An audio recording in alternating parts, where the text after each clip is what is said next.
தருமபுரி லக்கியம்பட்டி அரசு பெண்கள் மேல்நிலைப் பள்ளியில் பதற்றமான வாக்குச்சாவடிகளில் இணையவழி கண்காணிப்பு கேமரா அமைக்கப்படுகிறது. இந்த பணியை மாவட்ட தேர்தல் அலுவலர் மற்றும் கலெக்டர் சாந்தி நேரில் பார்வையிட்டு ஆய்வு செய்தார்.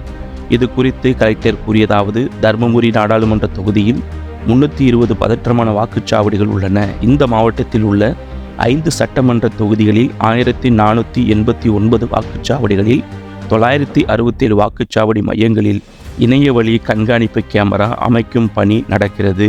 பதற்றமான வாக்குச்சாவடிகள் அனைத்திலும் சிசிடிவி கேமரா மூலம் மாநில தேர்தல் ஆணையர் அலுவலகம் மற்றும் மாவட்ட தேர்தல் பொது பார்வையாளர்கள், மாவட்ட கலெக்டர் ஆகியோர் இந்த வாக்குச்சாவடிகள் அனைத்திலும் நேரடியாக கண்காணிக்கும் வகையில் நடவடிக்கை மேற்கொள்ளப்பட்டுள்ளது. மேலும் பதற்றமான வாக்குச்சாவடிகள் தேர்தல் நுண் பார்வையாளர்கள் மற்றும் துப்பாக்கி ஏந்திய மத்திய தொழில் பாதுகாப்பு படையினரின் கட்டுப்பாட்டில் இருக்கும் வகையில் பல்வேறு நடவடிக்கைகள் மேற்கொள்ளப்பட்டுள்ளது என்றார். மேலும் பாதுகாப்பு அம்சங்கள், வாக்குச்சாவடி கண்காணிப்பு பணியில் ஈடுபட்டுள்ள நுண் பார்வையாளர்கள், தேவையான கேமராக்கள் மற்றும் தொடர்புடைய வாக்குச்சாவடிகளில் வாக்களிக்க உள்ள வாக்காளர்களின் எண்ணிக்கை உள்ளிட்டவற்றை விரிவாக ஆய்வு செய்ததுடன் அனைத்து வாக்குச்சாவடி மையங்களிலும் உரிய பாதுகாப்பு முன்னேற்பாடுகள் செய்ய வேண்டும் என்றார். தேவையான அடிப்படை வசதிகளை வாக்குச்சாவடி மையங்களில் மேற்கொள்ளப்பட்டுள்ளது குறித்த மாவட்ட தேர்தல் அதிகாரி கேட்டறிந்தார்.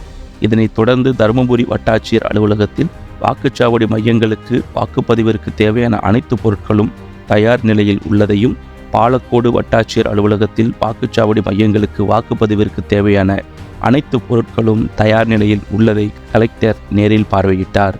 இந்நிகழ்ச்சியில் மாவட்ட எஸ்பி ஸ்டீபன் ஜேசுபாதம், வருவாய் கோட்டாட்சியர் காயத்ரி, உதவி தேர்தல் நடத்தும் அலுவலர் தனப்பிரியா, மாவட்ட தகவலியல் அலுவலர் சத்தியமூர்த்தி, வட்டாட்சியர் ஜெயசெல்வன், பார்வதி, ஆறுமுகம் மற்றும் தேர்தல் பொறுப்பு அலுவலர்கள் உடனிருந்தனர்.